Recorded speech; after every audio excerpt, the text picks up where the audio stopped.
if you think about it, this entire course is actually based on the assumption that we want creativity. Creativity is viewed as something that's almost universally positive. So it makes sense that to assume that evaluators are not only looking for creative ideas, but if they actually find them, they'll readily endorse them. But in this section, we're going to talk about how that assumption may not be accurate, that in fact, people are really reluctant to endorse creative ideas, and we have to question whether or not people actually want creativity at all. So our entire course is based on this idea that creativity is a good thing. We want it. Right. Well, that's a little bit problematic because sometimes there are cases where we really don't want creativity, even though we think we do. So there's some evidence of that. My colleagues and I did a study that was really inspired by this survey that was conducted of U.S. CEOs. And they, have you heard of this one? It was done a few years back and got a lot of publicity. But one of the, they asked them, what's the most important trait for getting ahead in an organization and being a good leader? And the number one thing was creativity. And we thought, well, we were a little bit skeptical of that. So we thought, well, is it actually the case that being creative is an asset in terms of moving into a leadership position? And so we conducted a few studies where we asked somebody to pitch either a creative idea or one that was purely practical, right? Kind of, not novel, boring, but it kind of works. Functional. And then we asked an evaluator to listen to their pitch and then rate that person on a number of dimensions, including leadership potential. And what we found was that the people who were asked to pitch creative ideas, not the practical ones, were viewed as having less leadership potential than the people who were asked to share purely practical ideas. But the interesting thing is that it wasn't the case that we disliked the creative people. They were rated as just as smart and just as warm and likable. They were just too risky and unpredictable. And so we thought, well, we like having you around, you've got good ideas, but we don't want you in charge. And so I think what this highlights is that creative people can actually get filtered out on the way to the top. And again, this highlights the point that you don't want to be naive and think that the world is going to welcome your creative ideas. In fact, there could be a price to pay for being creative. And there's situations when it's not really what you want to be emphasizing about yourself. Right, and if you do, there are going to be costs. So we're talking with Jen Mueller today at the University of San Diego to talk about the bias against creativity. Apparently not everyone immediately loves creative ideas. This is nuts. Yeah, right. Yeah, and that's what I find really fascinating about your work is that people kind of assume that ideas will be readily accepted, right? Who doesn't want creativity? But in fact, your work has uncovered an interesting bias. Can you explain how you discovered the bias, or what is it? And Jack, you're slightly smiling because it's your work too. It was all you. It was not my idea. No.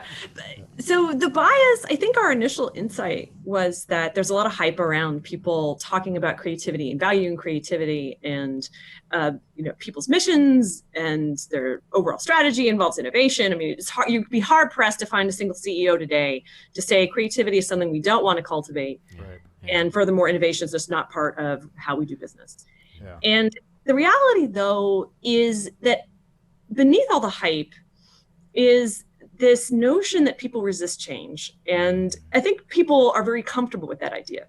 Yeah. So the fact is that, yes, everybody has this hype around creativity. I think if you Google the word creative, you will find something like 1.5 billion hits, and that's something like 6 times more hits than you get if you Google the term how to get rich. Yeah, really. Wow. Times more hits than you get when you Google the term happiness. Wow. And so there's definitely this obsession with creativity, and we are not in touch with this other side of it, which is when we encounter it, how do we actually react to it? How do we see value in the new? And when do we see value in the new? And so this bias is not something people are necessarily aware they have, right? It's something that's more subconscious.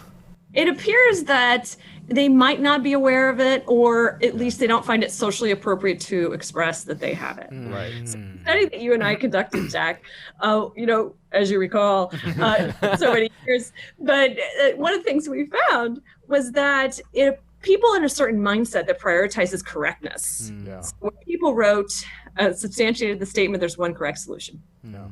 Relative to there's multiple possible solutions. When they substantiated that statement, there's one correct solution, what we found in the laboratory was they told us, creativity was associated with heaven and all these positive things. They loved creativity, it was great. But the reaction times tests showed us that they tended to pair words like creative with words like hell and vomit, more so than peace and heaven. And they said creative idea, and they tended to say that idea isn't so creative. And since, Jeff, you and I have also been working on other work, trying to find what is the cause of this mindset, this I need correct decisions way of thinking. Sure. And so what we identified, Jeff, you and I, over many years, was that there's something about this decision-making role that people are in, which requires that people have correct answers because they feel responsible and potentially accountable for the decisions that they make.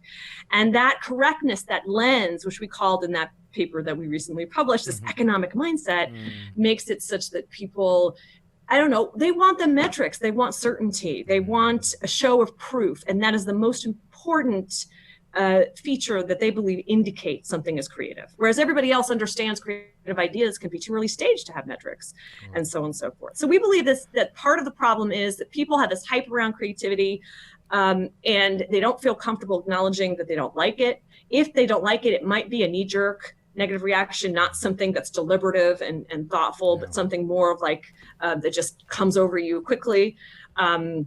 And that furthermore, it's related to this mindset around having correct solutions and making accurate decisions.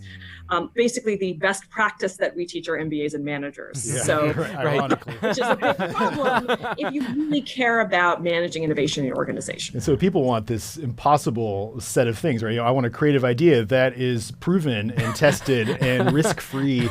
How do you get around that mindset? Well, I think what Jeff and I found was that proven and risk-free means creative. Right. They're not separating these two things. To them, that's what creativity is. And if you have something that's not risk-free and that isn't proven, it's not creative, it's bizarre or stupid or not relevant. Yeah. And so it's understanding that literally the cultural language, the way in which they define creativity in and of itself shifts because they're in this mindset or in this decision maker role. And so then it puts the onus on the person generating ideas to know that they may need to make the idea look like it's already proven.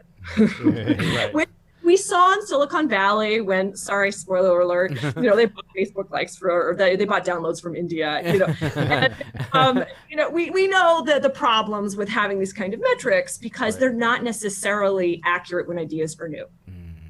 For all kinds of reasons. And managers aren't, I think what we're discovering in our laboratory is there really is a tension between when ideas are new and ideas being high quality. And to handling that tension, you can reduce the tension by deciding, look, I just want quality, not novelty. Or I want novelty and not quality. And you tend to sacrifice one or the other. And that's one way to handle it. And I think managers today are saying, look, we just care about quality, not novelty. But what ends up happening is they're missing fabulous opportunities when ideas are new and missing opportunities. We looked at, I'm working with Sarah Harvey right now on a project, and we are looking at the groups of people, task forces that were assembled, I think it was during the George Bush era on into Obama era, to make medical documentation electronic in hospitals.